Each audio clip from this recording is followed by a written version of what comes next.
Então, pessoal, vou repetir. Vou ser chata, repetitiva. Trilhas só até hoje. Nem a metade da turma fez. Façam. É a avaliação 1 de vocês. Depois não tá dizendo, mas Sora, por que não apareceu? Eu fiz. Não, gente, por favor. Tentem fazer hoje à tarde, pessoal. No início da tarde, não deixem para fazer lá às 11 horas. Senão depois o sistema vai fechar, vocês vão ficar com zero do mesmo jeito. Então, façam as trilhas, por favor. A avaliação 1 de vocês é pelas trilhas, tá? Outra coisa, a nossa avaliação 2 é dia 4. Não é a semana que vem, é dia 4. Cuidado com isso, a nossa avaliação é fora do dia da nossa aula. 4 e 5 vai estar aberto. Outra coisa, se vão iniciar, a mesma coisa para as trilhas e para avaliação. Vou fazer a avaliação. Entrei, sentei a minha bundinha na cadeira, só vou levantar quando eu terminar. Porque às vezes a gente começa, para ir lá, sei lá, pentear o cabelo, quando volta o sistema fechou. Então, sentem e façam as atividades, tá? A avaliação vai ficar aberta 4 e 5, tá? Então, vocês vão ter esses 2 dias para fazê-las, ok? Bom, agora a gente vai ver o último conteúdo que vai cair na avaliação 2. É lá a página 48. Oi. E segunda-feira que vem a gente vai ter aula normal? Vai ter aula. Eu coloquei no link do Drive, um link novo. Acredito que o Edinho já vai colocar hoje para vocês lá no site da escola o cronograma, tá? A gente vai ter aula normal. Vai ser a aula sobre primeiros socorros, que eu falei para vocês, que o Anderson vai dar, tá? Só que a gente vai terminar um pouquinho mais cedo, tá? A gente vai terminar, acho que meio-dia. Porque meio-dia e 15 eu programei para auxiliar a Duda.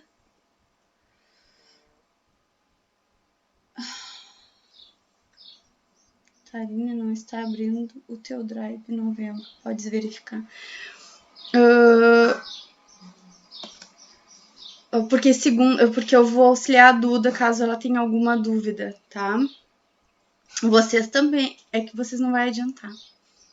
Tá? Se vocês. Dia 7 já não vai ter mais como tirar dúvida da avaliação.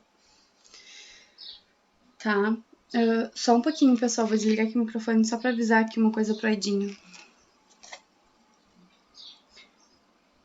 Edinho, o de novembro eu acabei apagando porque eu queria botar tudo no Drive antigo.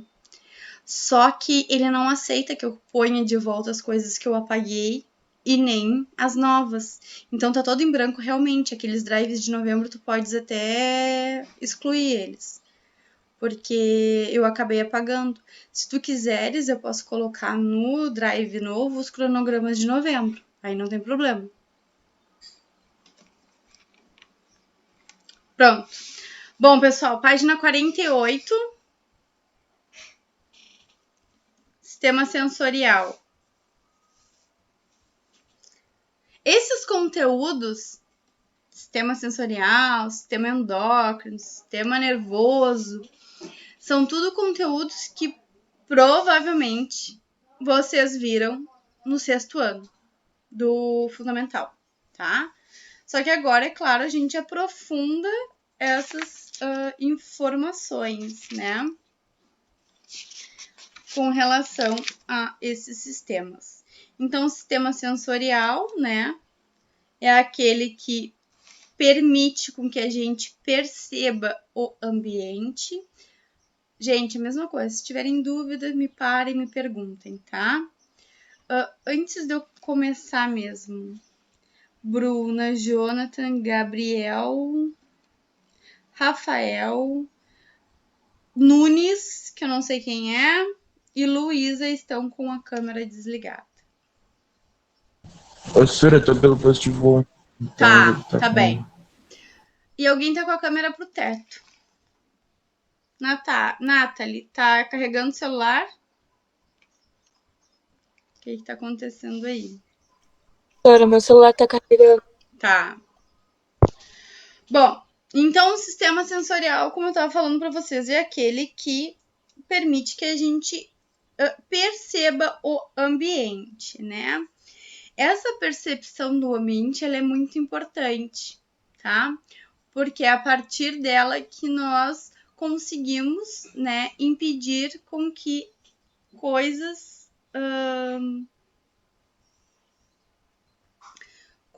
que podem ser prejudiciais para o nosso corpo, né, para o nosso organismo, venham a acontecer com a gente, né? Então, por exemplo, o olfato, por exemplo, né?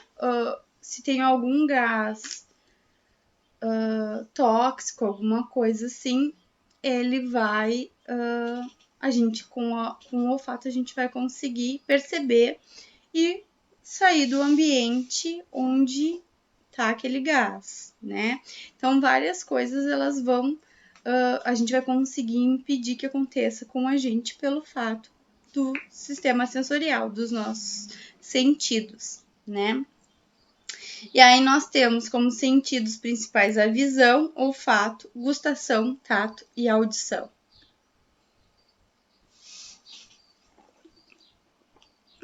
Bom, todos eles vão ter comunicação com o sistema nervoso, né? Como a gente viu ali quando viu o sistema nervoso central e autônomo, né? Central e... Desculpa, gente. Sistema nervoso central e periférico, né? O autossômico e o somático, que essas informações elas são percebidas por partes do nosso sistema nervoso, processadas e enviadas para o nosso órgão responsável, tá? Então, todas essas sensações que a gente tem, a gente percebe nos órgãos do nosso sistema nervoso.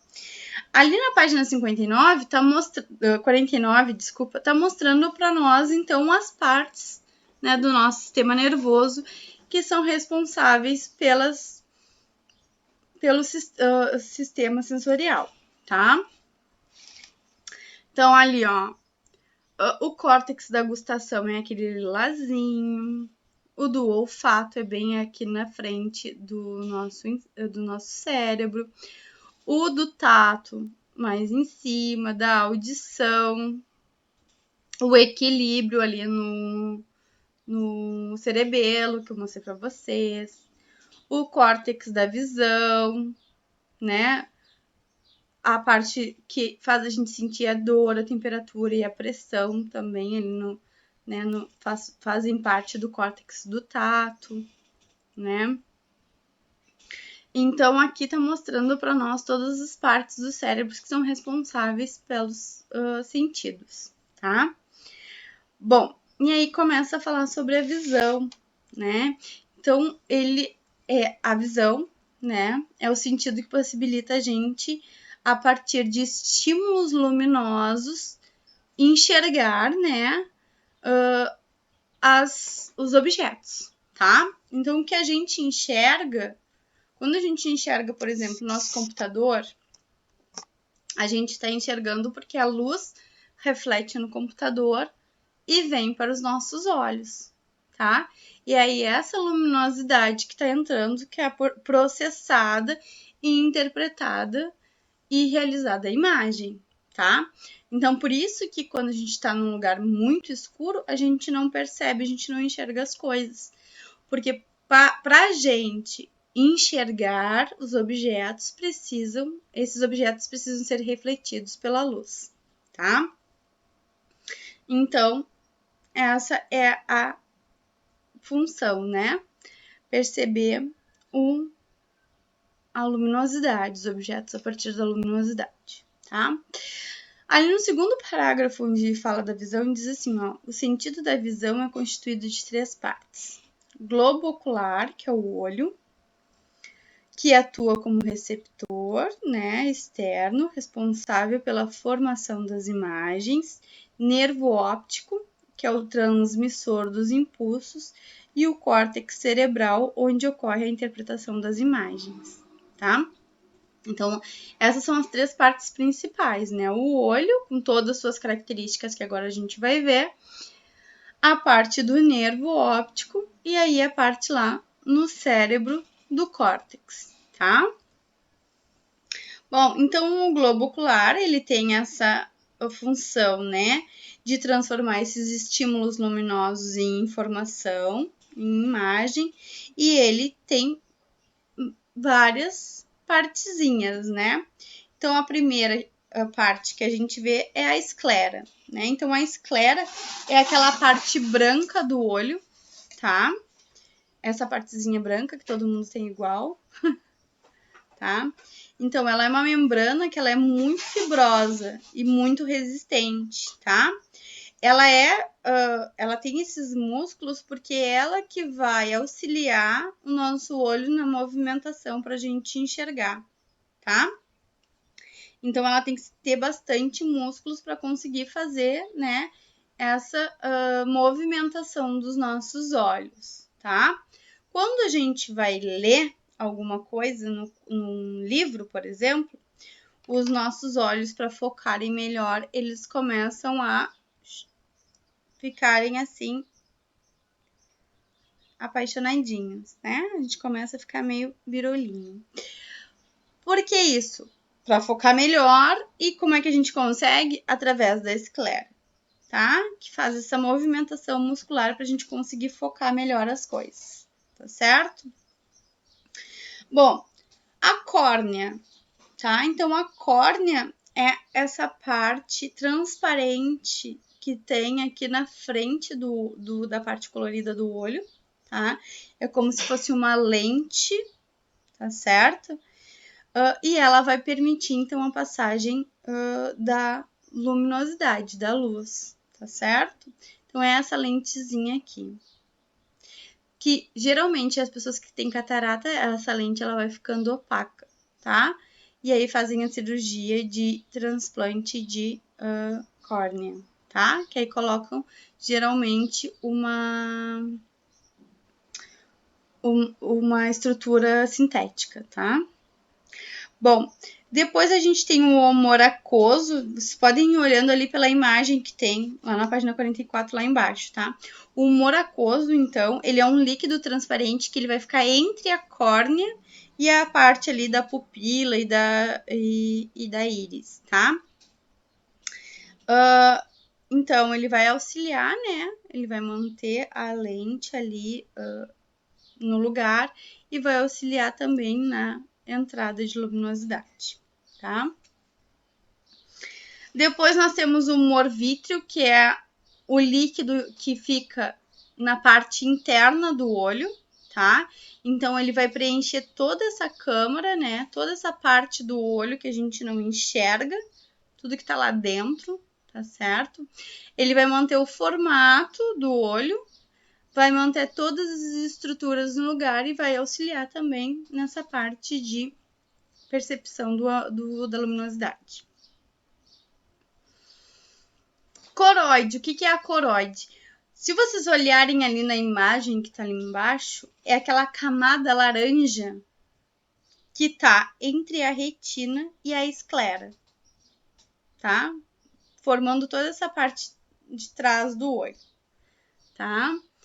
Ela é a camada mais vascularizada, então ela é responsável por toda a nutrição do nosso olho, tá certo? Depois nós temos a íris, que é essa parte que dá coloração para o nosso olho, tá? Ela vai ficar localizada, então, nesse corpo ciliar, tá? No meio da íris, a gente vai ter a pupila, que é ela que vai regular a entrada de luz, tá certo? Então, por exemplo, quando a gente está num ambiente que é bem iluminado, a nossa pupila ela vai ficar pequenininha, né? Porque a gente não precisa de tanta luminosidade assim. No momento que falta luz, vamos dizer agora a gente está num lugar com muita luminosidade do computador, do celular, luminosidade da lâmpada, e aí do nada falta luz. a princípio, a gente fica sem enxergar as coisas. E depois, aos poucos, o nosso olho vai se adaptando ao ambiente. Por quê? Porque a pupila ela começa a dilatar para fazer com que mais luminosidade entre no nosso olho para a gente conseguir perceber as coisas, tá? Como mesmo com a pupila dilatada a luminosidade é menor, a gente não consegue perceber tudo que está. Mas essa é a intenção de luminosidade, tá? Quem tem gato consegue ver a dilatação da pupila e o estreitamento dela de forma perfeita, né? Quando ele tá calmo, tranquilo, no ambiente com luminosidade, o olho dele tá com a pupila assim bem fechadinha. Se ele vai atacar uma presa, por exemplo, ou tá brincando e vai atacar a gente, a pupila dele dilata e ocupa praticamente todo o espaço da íris, né? Eles ainda conseguem dilatar muito mais que a gente. Todo o espaço da íris, para conseguir entrar mais luminosidade e ele enxergar melhor a sua presa. A mesma coisa acontece quando eles estão em lugares escuros, né? Como eles conseguem dilatar muito a pupila, eles conseguem enxergar perfeitamente bem no escuro, tá? A gente, como não tem essa possibilidade de dilatar tão bem a pupila, a gente não enxerga tão bem no escuro, tá?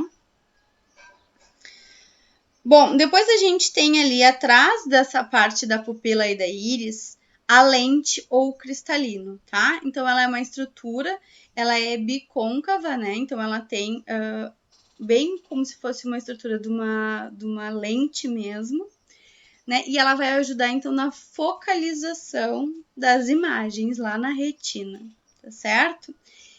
E a retina, então, é essa membrana que aqui no desenho de vocês está um laranjinha, um amarelinho, que é onde as imagens elas vão ser captadas, vão ser percebidas, né?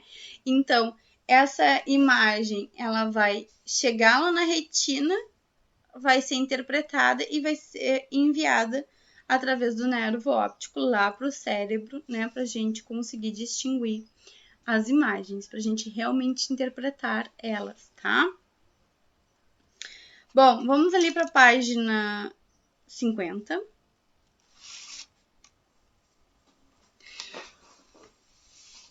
Na retina, a gente tem dois tipos de células que são muito importantes para auxiliar na percepção da imagem, tá?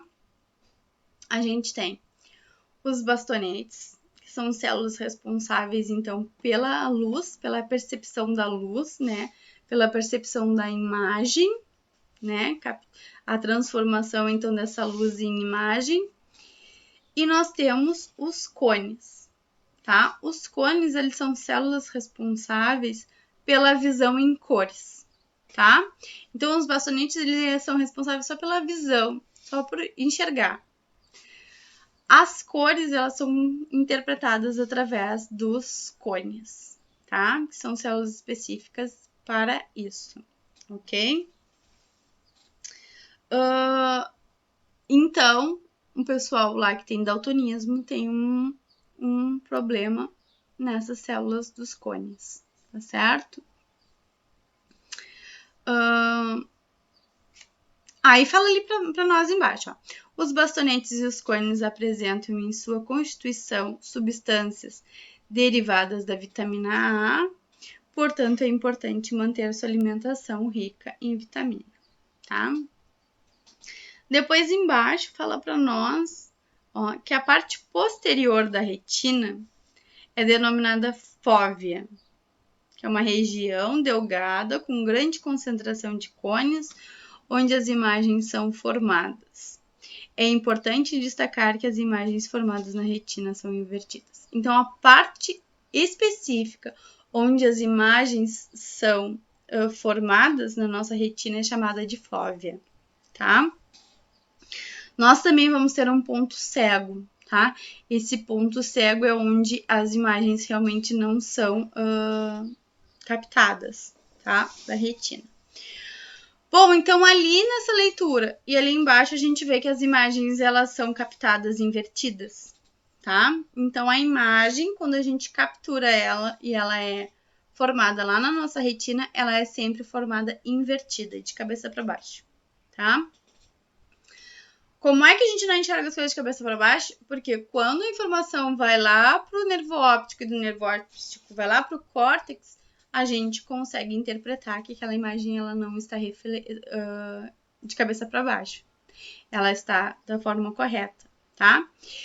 O nosso olho, ele é uma câmera fotográfica, tá? Nas câmeras fotográficas também as imagens são capturadas de cabeça para baixo.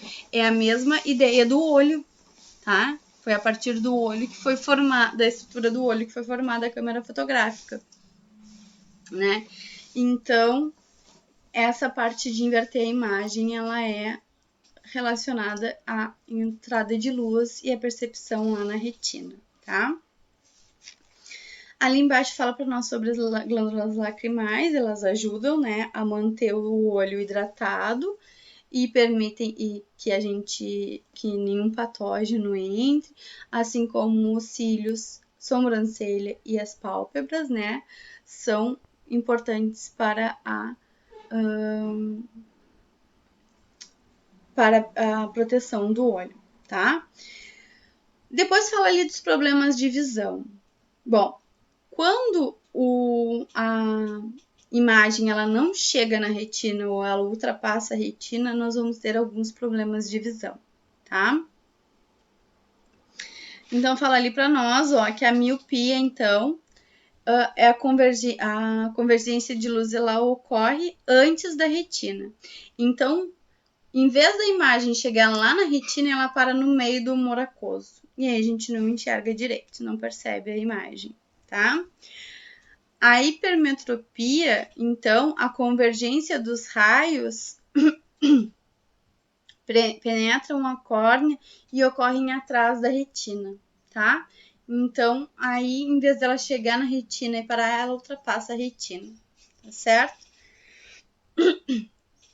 Como é que a gente consegue arrumar esses problemas? As lentes, tá? Então, cada tipo de lente vai ser específico para um tipo de problema de visão. Depois a gente tem o astigmatismo, né, que são as alterações na curva do olho, que levam à formação de múltiplos pontos focais, tá?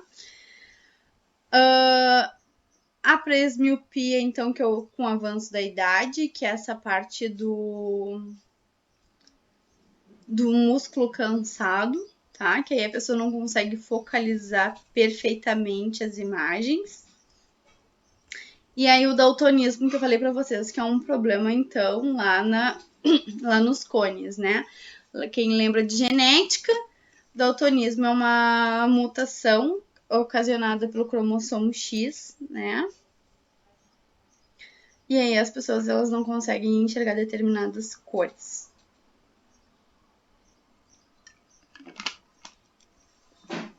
Bom, depois ali na página 51, a olfação, o olfato, né? Então, é a percepção dos cheiros, tá? Então, ele tá mostrando para nós as cavidades nasais. Temos 2 cavidades nasais. O bulbo olfatório, né? Que ele é o responsável por mandar as informações lá pro córtex olfatório no cérebro, tá? Bom, aqui nós temos, como eu já falei para vocês, lá no sistema respiratório, a parte interna das nossas narinas, elas têm cílios, né, pelinhos e muco, que ajudam na proteção, né, da entrada de patógenos. Esse ar que a gente inspira, então, quando vem com cheiros, né, geralmente vem os nossos receptores, né, olfatórios, eles começam a absorver essas informações e mandá-las lá para o bulbo olfatório, tá? Vocês viram que aqui na página tá o olfato e a gustação um do ladinho do outro? É porque eles são muito relacionados, tá? O olfato e a gustação, eles trabalham juntos, tá certo? Por quê? Porque no momento em que a gente sente o cheiro, com relação à gustação, se a gente sente o cheiro da comida, ele já é quase a metade da percepção do sabor, tá? Então, pessoas que não sentem cheiro, geralmente não conseguem sentir o sabor dos alimentos de forma perfeita, tá? Na parte da gustação, então, nós temos botões gustatórios, tá? Que percebem os sabores. Antigamente, né, a gente estudava a língua com aquelas partes, né, onde a gente percebia o doce, onde a gente percebia o azedo, onde a gente percebia o salgado. Mas atualmente, né, os cientistas alegam que onde tem um botão gustatório, a gente percebe os gostos, tá? Que essa parte de qual é a parte que cada um é responsável não existe, tá? Então, a gente tem as papilas gustativas, né, que são as da língua, que nos ajudam a perceber os sabores dos alimentos. E como eu falei para vocês, a gente tem o doce, o amargo, o azedo e o salgado. E atualmente a gente tem mais um, que é o umami, que não são todos as pessoas que têm essa sensação, né? Que seriam receptores para o glutamato, né? Seria vamos dizer, um aperfeiçoamento do sabor. A pessoa sentiria muito mais o sabor do alimento, quem tem esse umami, tá? E como eu falei para vocês, a gustação e a olfação, elas são colegas, elas trabalham juntas, tá? No momento que a gente sente o cheiro, esse cheiro auxilia também a sentir o sabor das coisas, tá? Com relação à olfação, lembrem que também é um importante órgão do sentido, porque no momento que a gente está sentindo algum cheiro que pode fazer mal pra gente, a gente consegue, né, com a interpretação dele lá no cérebro, sair do ambiente. Bom, depois ali na página 52, nós temos o tato e a audição. Bom, então o tato, né, a gente tem toda a nossa pele, a percepção do tato, todinha ela percebe.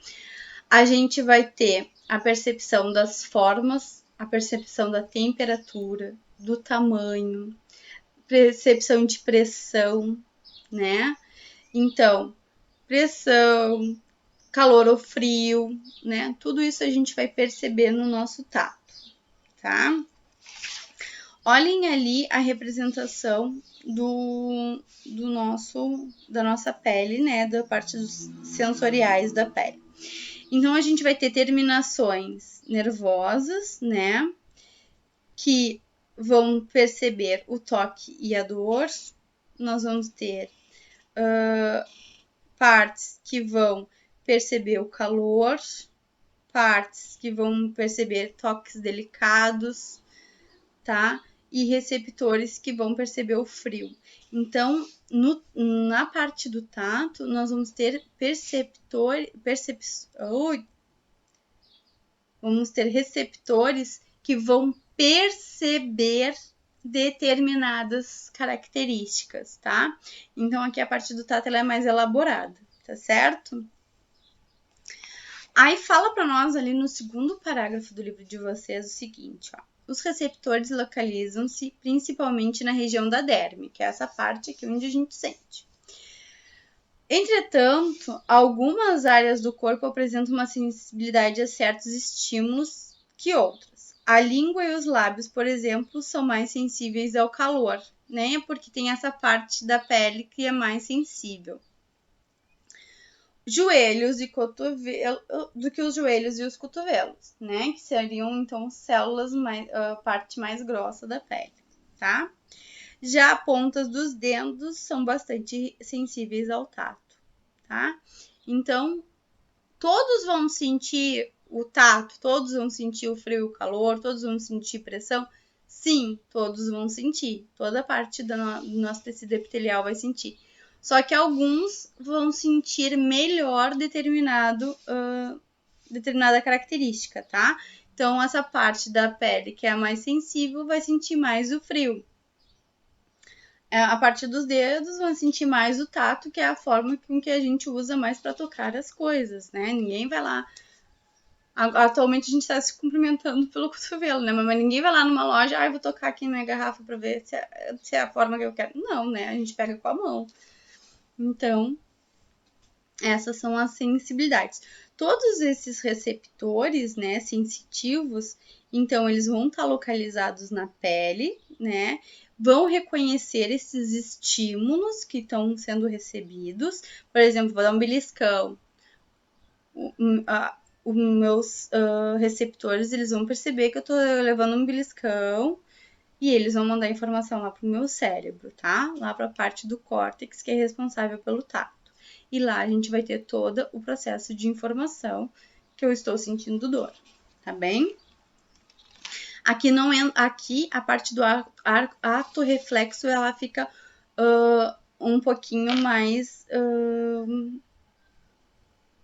simplificada, vamos dizer, né? Porque aí aqui, quando é um tato de algo que é mais perigoso, a gente já sabe que ele é processado antes, né?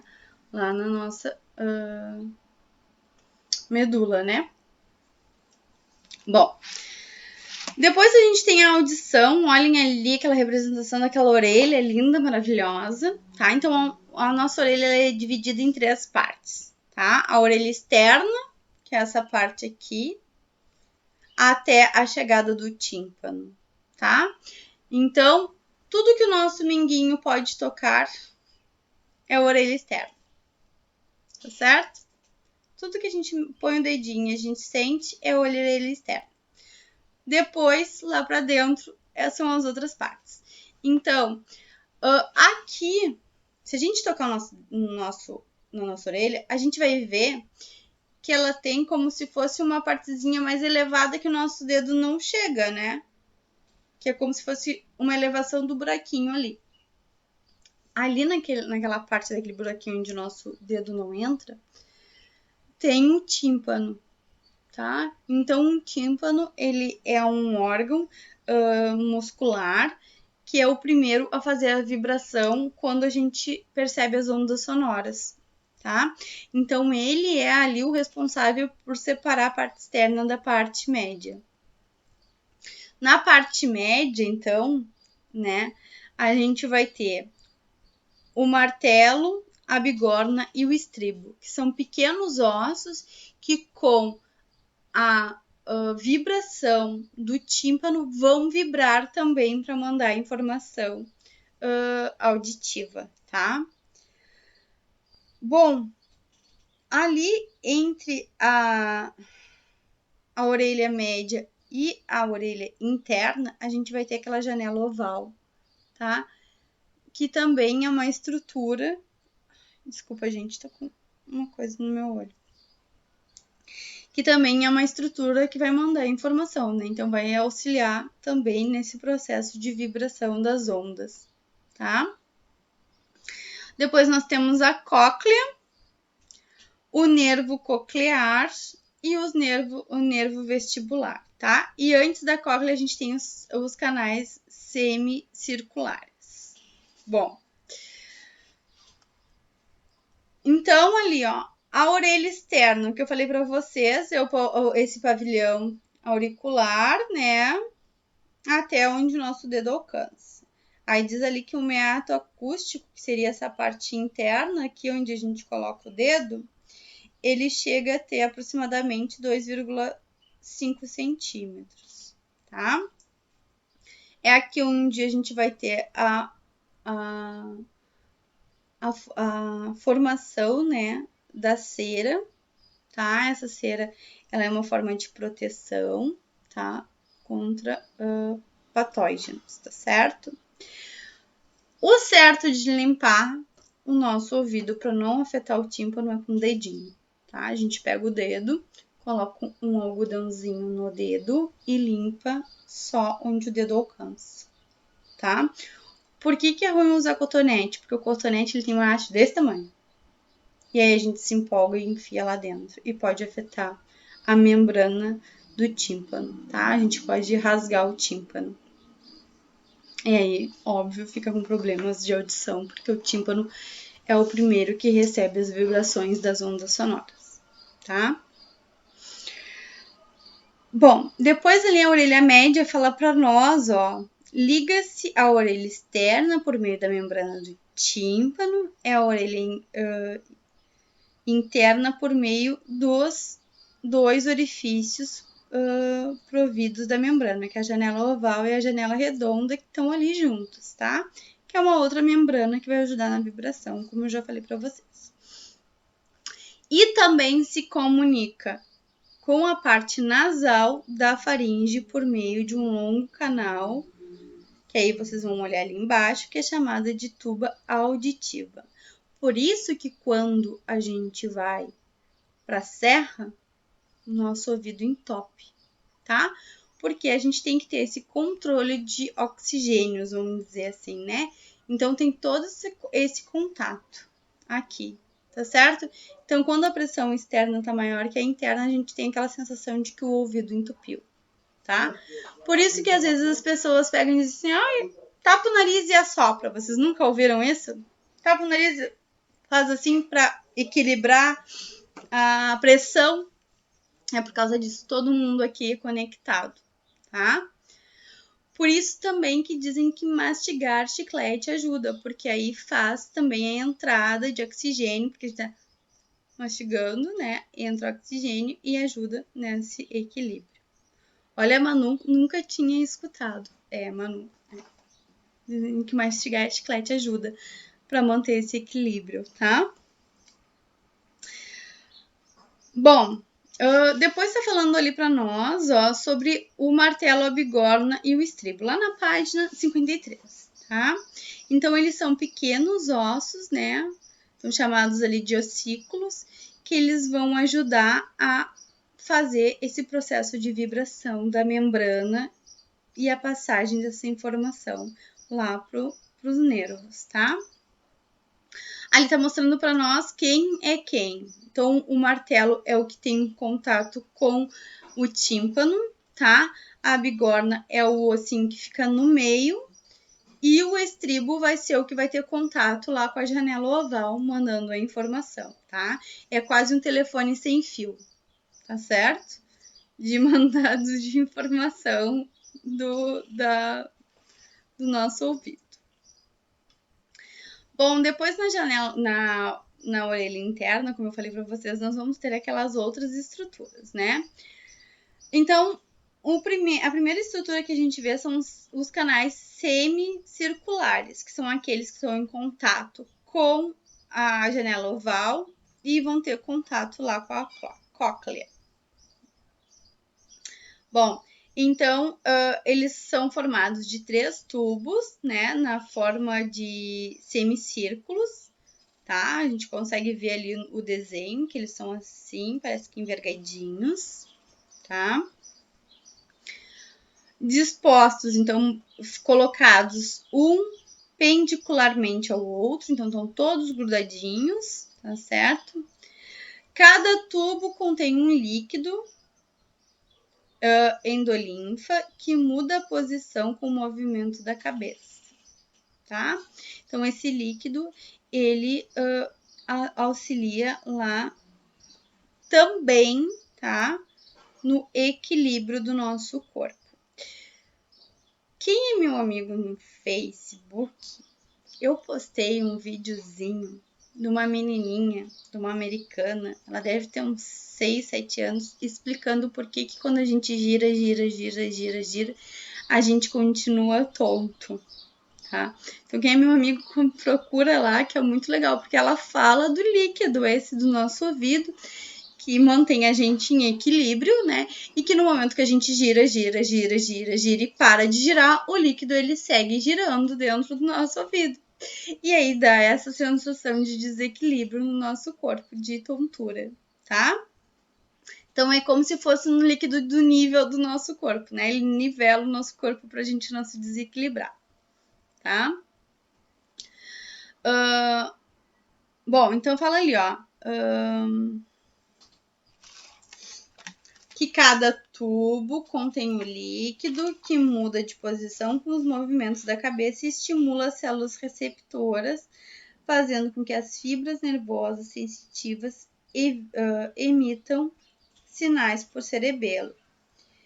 Este, por sua vez, envia mensagens aos músculos do corpo, proporcionando a manutenção do equilíbrio, tá? Então, é isso que eu acabei de falar para vocês, que mantém o equilíbrio do nosso corpo, tá?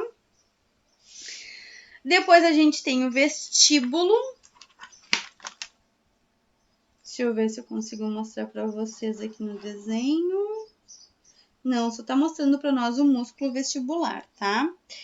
Que ele vai se conectar. Olhem aqui. Ele vai se conectar,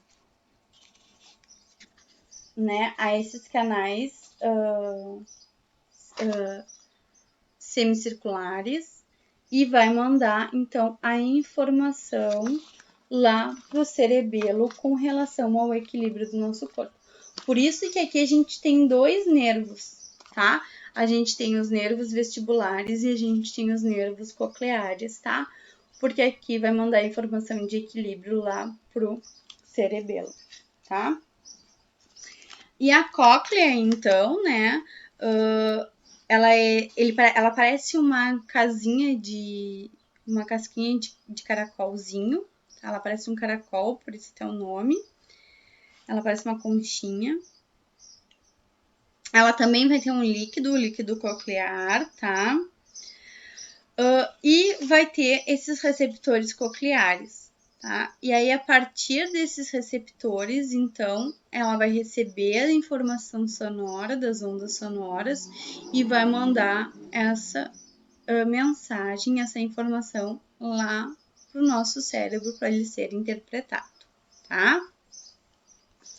Através dessas vibrações. Então, toda vibração vai começar lá na membrana timpânica, vai vibrar através dos ossinhos, né?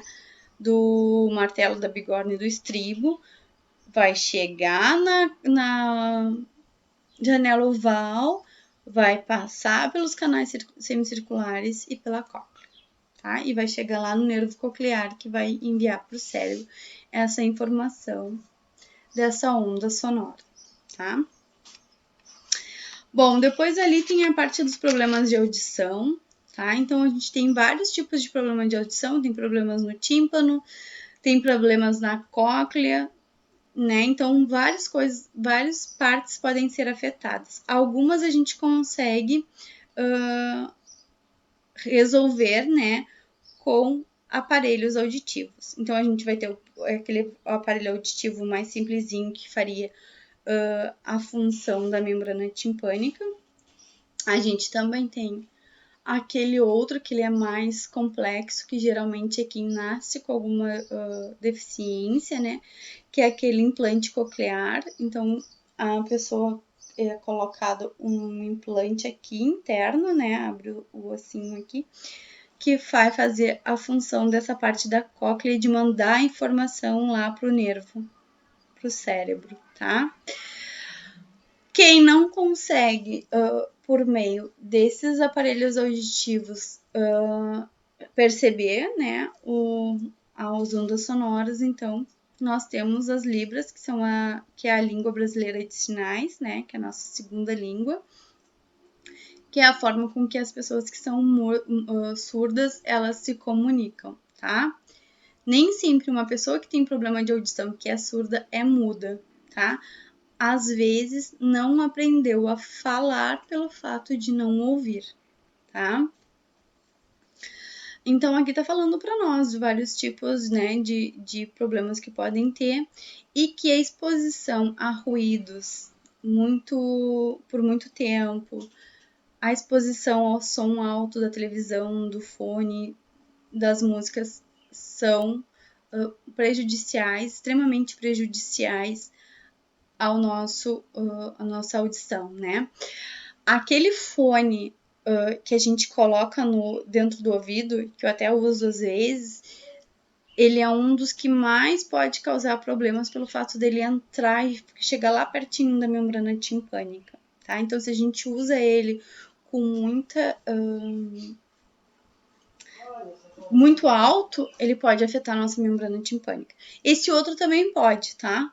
Por causa do som alto, mas não tão grave quanto esse menorzinho. Aquela doença que a pessoa perde o equilíbrio, que agora eu não vou me lembrar o nome, labirintite, então seria o problema com relação ao líquido ali dos canais semicirculares, tá? A pessoa perde o equilíbrio porque o líquido ou ele tá com algum problema, alguma infecção, alguma coisa, ou com a redução do próprio líquido mesmo, tá? Pessoal, alguma dúvida? Vocês viram que a nossa orelha, que a nossa parte de audição, ela é dividida em orelha externa, orelha média e orelha interna. A gente não tem ouvido, né? Que a gente tá acostumado a falar, né? Se eu disser pra vocês o porquê que chamam de ouvido, não sei, tá? Não sei. Pessoal, façam as atividades da página 54 e 55 do livro didático. E livro de atividades, vou dizer aqui para vocês.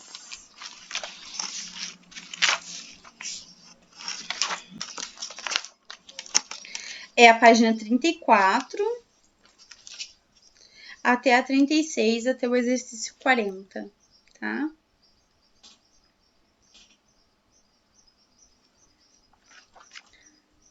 Façam. Podem começar a fazer agora, a gente tem uns minutinhos, tá? Qualquer dúvida que vocês tenham, vocês me chamem que eu auxilio vocês. Bom, sobrou um tempinho. Alguém tem alguma dúvida de algum exercício dos conteúdos anteriores que precisa de ajuda? Sim, não? Talvez? Tá, pessoal?